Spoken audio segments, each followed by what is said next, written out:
Welcome to our daily horrors. I'm Meeka Nomicon, and today I'm playing through the game Missing, where we need to try and discover what's happened to our missing friend. What are you laughing at? I added your Polaroid to my notebook. I don't look good in that photo though. No, look! It's like you're preserved here in my notes forever. Isn't that cool? I guess. That's a nice thought. Right? I hope we can look back on this summer in the years to come and reminisce over the good old days. I hope we stay friends forever. Your friend has been missing for over a week now. The local police weren't getting anywhere with their search. It's a small town, and missing people cases like this are rare and far between. You guess that the lack of progress made in their investigations were due to the fact that they were ill-equipped to handle something like this. Or maybe they were just incompetent. So, you decided to take matters into your own hands. You've had your suspicions. In fact, you've been suspicious of him for a while. It wasn't based on anything concrete. He is well liked in the community and seems to be a normal guy. It was just an uncomfortable gut feeling. And so, you find yourself standing outside a small house on the outskirts of town. You look down into your notebook. The plan was to enter his home under the guise of an official investigation. Okay, wait. Is that name Petunia? It looks like a Petunia's plan. Police badge. Gotta Google it. Detective. Get info. You're not gonna show him this page as like an official warrant, are you? I'm not entirely convinced he'd believe us. You'd have to impersonate a detective, which might get you in trouble if it's discovered. But if all goes well, you'd be able to collect the evidence you'd need to find out what happened to your friend. Or maybe you were wrong. You see, this is probably why kids should not be allowed to watch detective shows. They get ideas they can impersonate and they'll probably end up in jail for it. I'm pretty sure impersonating a cop is a crime. Maybe he's innocent, and you're just blowing things out of proportion, all because of a gut feeling. You look back up at the house. It's a simple one-story building, and it looks quite homely. There are plants and other trinkets decorating the patio, and the lawn is neatly kept. You feel a small pang of guilt for intruding on such a peaceful-looking home. But that feeling slowly morphs into a sensation of fear. There's a chill running down your spine as you approach the front door. You stand outside, shifting from one foot to the other. This is it. Should you continue? It's not too late to back out now. You know what? I feel like we're already committed. We're gonna continue. I mean, I know the one rule to horror things if you just turn back as soon as you can and you'll probably survive. Where's the fun in that? You were nervous, yes, but you were also determined to seek out any clues that may help you find your friend. You quickly smoothed out the creases in your dress, making yourself look presentable. With renewed resolve, you knock on the door. There's a small shuffling noise coming from within. One moment! You hear footsteps approaching. The door creaks open, and a friendly face steps in front to greet you. You've seen him around town a few times, but his strikingly unusual appearance always seems to surprise you. Can I help you? His sudden question knocks you out of your stupor. Oh, why, yeah. You pull out a fake badge with a fake identity from your pocket. I'm Detective Quinn with the Border Springs Police Department. You're Crow, right? Crow glances at the hastily made badge. He doesn't seem very impressed. Can't imagine why. Am I even old enough to be a cop? For a moment, you're worried he's caught on to you, but then he gives you an affirmative smile. That's me. I'm just here to ask you a few questions in pertinence to an ongoing missing persons investigation. Do you mind if I come in? Perfect. Just as you'd rehearsed. He eyes you for a moment. A missing persons investigation? You nod. Your palms are beginning to feel sweaty from all the nerves. He stares at you thoughtfully for a moment. Then he smiles again. Sure thing, detective. Come on in. Crow motions for you to enter, and you eagerly do so. As you step inside, he closes the door behind you. Was that the lock? Oh, that's concerning. Before you can have any time for yourself to look around the place, you're quickly ushered towards the guest area. Sorry for my appearance, detective. I just gotten home from work, so I haven't gotten changed yet. He motions towards his outfit, the standard uniform issued to the crew members at the local train station. I brought up some tea for you. Do you have any preferences? No, anything is fine. Thanks, though. All right, I'll be back momentarily. Make yourself comfortable. You take a seat at the table, eyes trailing after Crow as he leaves the room. This could be a good opportunity to look around. You know what? We've already committed one crime. Why don't we snoop around as well? Eager to take advantage of his absence, you quickly leave your seat and head towards the hallway. It's a surprisingly long hallway. The place definitely looked smaller from the outside. The lights are all off, save for a yellow glow coming from the last room in the hall. You nervously turn the doorknob of said room and peek inside. It's a walk-in closet. Rows of clothing are neatly hung on the closet rod. Everything is meticulously arranged by color: blue, white, black. You walk deeper into the wardrobe room, a little surprised that people actually have rooms of this size dedicated to clothing alone. And that's when you notice it. Inconspicuously placed on a table full of gloves, a blood-stained pair lay out in the open.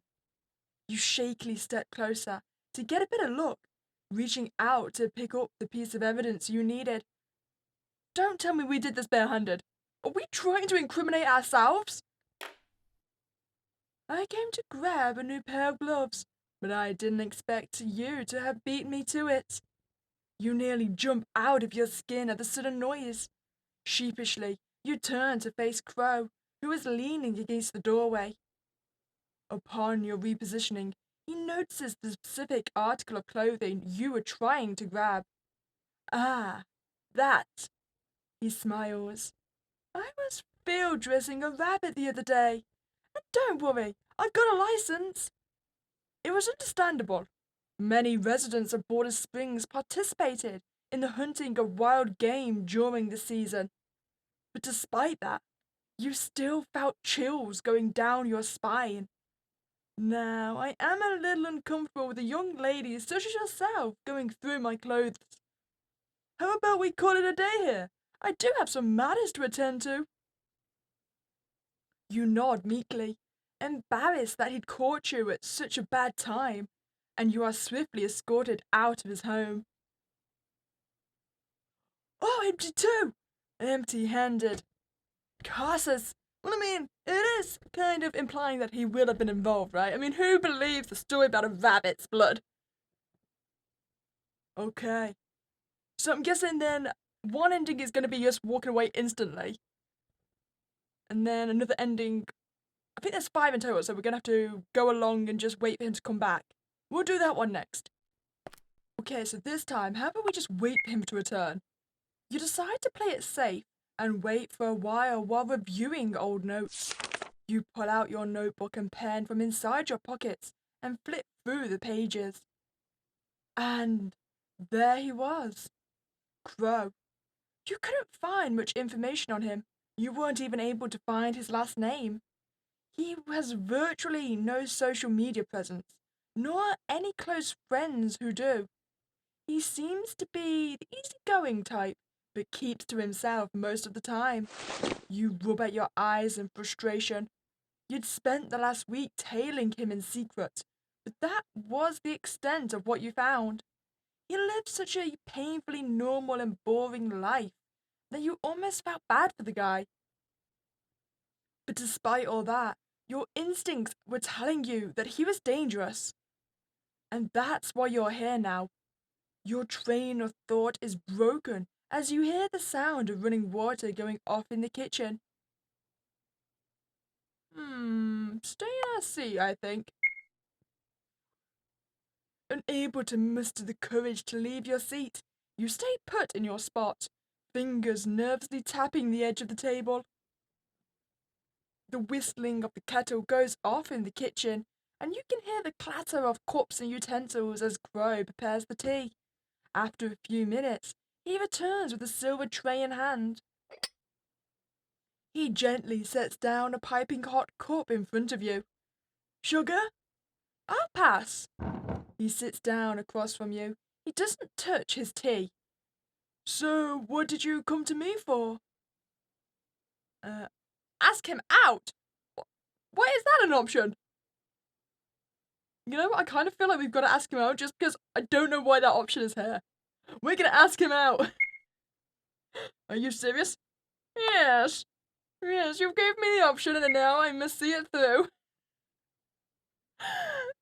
I Buckets of sweat are dripping down your face. Crow seems a little uncomfortable at your sudden weird behavior. I came today to, ask. Crow raises an eyebrow. Ask you on a date? There's a long silence between the two of you. Oh, he mad! Get out of my house. Yes, sir. Not hinting for not a dating sim. Oh, that's everything I needed in my life. I love that. That's beautiful. Okay. No tip for the horror games. Remember, don't ask the potential killer on a date. Okay, so we're back and we've learned our lesson. No asking him on a date. This is a missing person investigation. So question him. You tried to keep your facade as a detective, asking him questions about his relationships, his personal life, his schedule and alibi. Of course, you weren't able to pick up any inconsistencies, and your line of questioning was inefficient and lacked substance. This back and forth goes on for about half an hour before you decide to finally cut your losses and leave.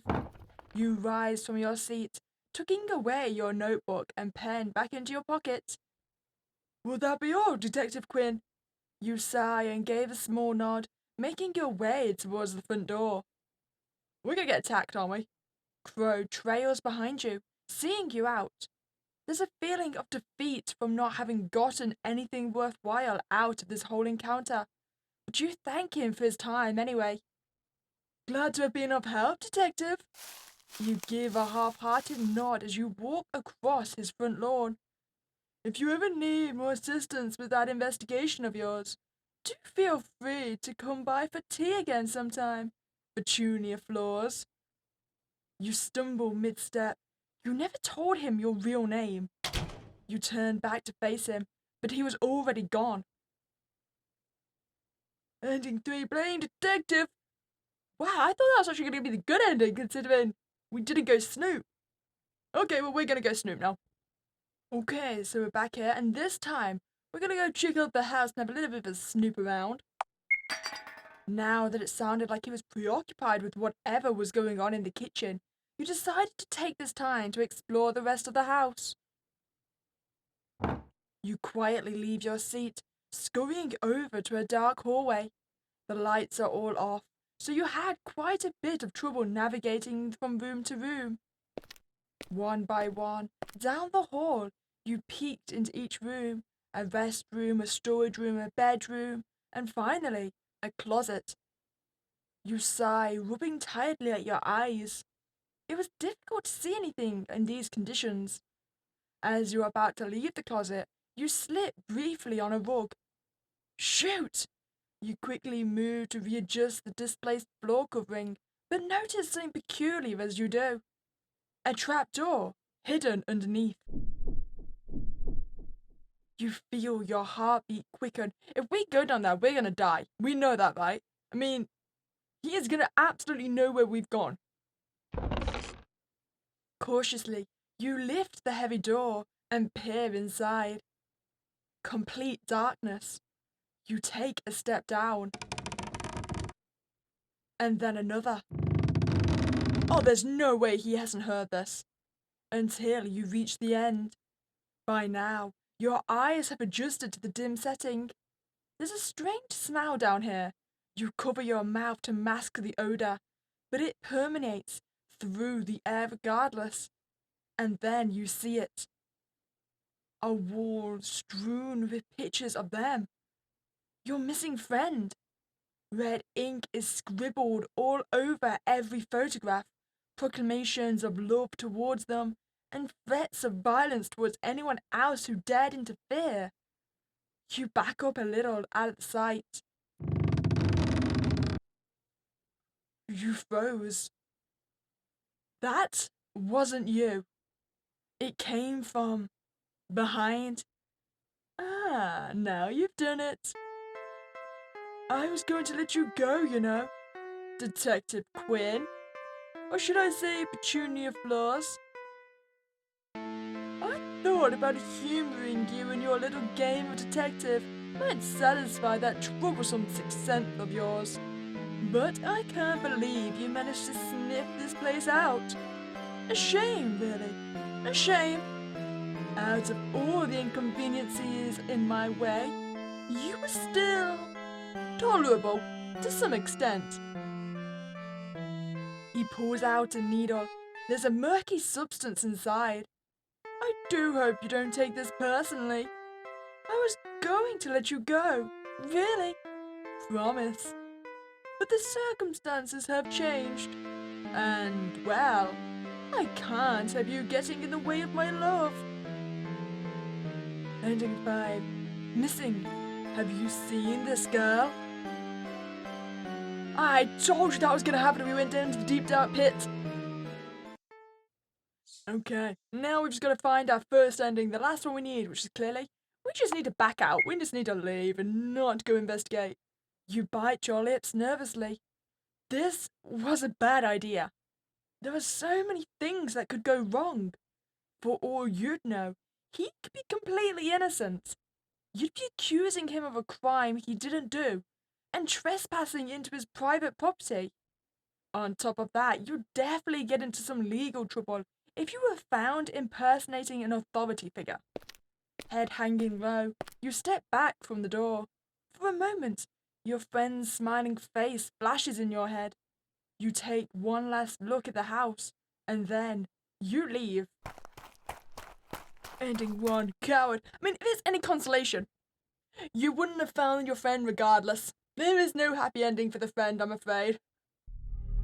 Well, I hope you enjoyed that playthrough of Missing. And I suppose it could be seen as a bit of a positive ending. I mean, we don't know 100% that the friend is dead. I mean, it's almost definitely that Crow did kidnap them. But, well, could still be alive, I suppose.